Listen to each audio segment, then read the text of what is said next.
তিনিচুকীয়াত বাইপাছত দলং নিৰ্মাণৰ দাবীত ৰাজ্যৰ প্ৰতিবাদ। এটা নতুন স্কোপ দিব লাগিব।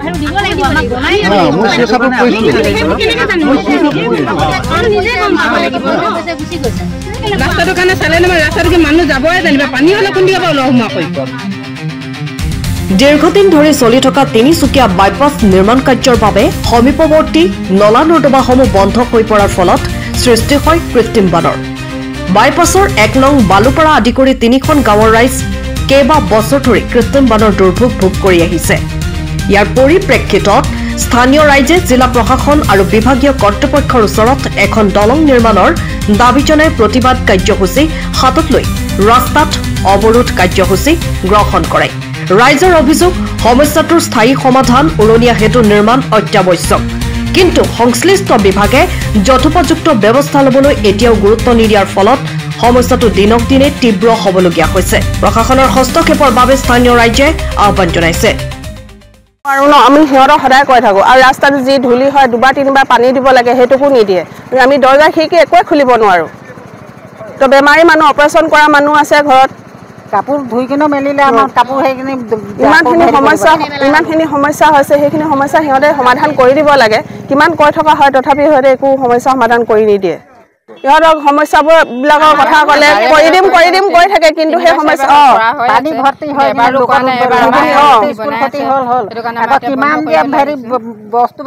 হৈছে পানীৰ কাৰণে। আমাৰ ইয়াত বিনা কামত মানে বানপানী নোহোৱা জেগাত পানী হৈছে, আৰু ৩ মাহ ৪ মাহ পানী ৰখি থাকে, কিমান অসুবিধা হয়। আৰু আমাৰ ইয়াত গোটেই গৰু ছাগলী হাঁহ কুকুৰা চব মৰিছে। ইয়াৰ ৰাস্তা কেমিকেল দিয়াৰ কাৰণে হাঁহ কুকুৰা চব মৰি গৈছে। আৰু আমি DC অফিচত কমপ্লেইন কৰোঁ, কেইবাৰ কমপ্লেইন কৰা হৈছে, কিন্তু সিহঁতে 4বাৰ আমি পথ অৱৰোধ কৰিছোঁ, তথাপিও সিহঁতে মানে গাফিলতি কৰিছে এইটো কামত। সেইটো কাৰণত আমাক এতিয়া ব্ৰিজখন আমাক বহুত দৰকাৰ, আমাক ব্ৰিজ লাগিব এতিয়া। মেইনকৈ আমাৰ বাইপাছটো যেতিয়াৰ পৰা বনাব লৈছে তেতিয়াৰ পৰা মানে আমাৰ এইখিনি ১ নং বালুপাৰা 3খন গাঁও মিলি আমাৰ এইটো চাইড পানী পৰে, এইটো চাইডো পানী হয়। মেইন কালভাৰ যিটো দিয়ে সেই কালভাৰটো সৰু দিয়ে। আকৌ এই ওপৰঞ্চি আমাৰ যিখিনি পানী হৈ যায়, আমাৰ ইয়াত 3বাৰ 4বাৰ আমি ইয়াত আন্দোলনো কৰা হৈছে, কিন্তু এনেকৈ আমাৰ পানীৰ কাৰণে কিমান আমাৰ ৰাস্তা পথ বন্ধ কৰা হৈছে। সেনেকুৱা অৱস্থাত আমাৰ মানুহ কোনো DC তাত আমাৰ কাগজ পত্ৰও দিয়া হৈছে 3বাৰ 4বাৰ, এতিয়ালৈকে আমাৰ একো সুবিধা হোৱা নাই। এতিয়া যেতিয়া নেকি আমাৰ এই ৰাস্তাটো বনাইছে, চব চাইডে বন্ধ কৰি দিছে।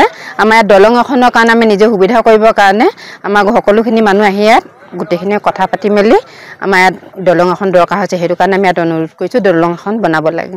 আমিতো এইটো প্ৰব্লেম কৰিয়ে আছোঁ, কিন্তু আমাক বহা বুলি ক'ব, তাৰপাছত গুচি যায় সিহঁতি, আৰু ঘূৰিতো নাচায়। আমাক ঘূৰি চাই জানো? নাচায়, কেতিয়াও নাচায়। পানী সোমাই কিনে সেইটো মোৰ ঘৰত চাই লওক, আপুনি ভিতৰত গৈ চাই আহক না। আৰু যিমান চাউল দাইল আছিলে চব গেলিলে, বা তেল নিমখ যিমান চব পানীত ডুব খাই কিনে। মানুহকেইটা কোনোমতে আমি ডুবি আছিলোঁ, মানুহকেইটা কোনোমতে লোকৰ ঘৰলৈ গুচি গ'লোঁ, কিন্তু লোকৰ ঘৰে ঘৰে আমাৰ কাম কিমান ক্ষতি হ'ল যে এতিয়ালৈকে আমি কামত যাব পৰা নাই। ঘৰ দুৱাৰ বনাম ন, মাটি বাৰী হেৰি কৰিম ন, বস্তুৱে বিচাৰি থাকিম, এনেকৈ কামত যাবই পৰা নাই আমি এতিয়ালৈকেও। কিন্তু এদিনটো বিচাৰ ল'বলৈ আহিব লাগে মানুহ। কিমান দিনৰ পৰা আপোনালোকে এইটো সমস্যাত ভুগি আছে? এই ৰাস্তা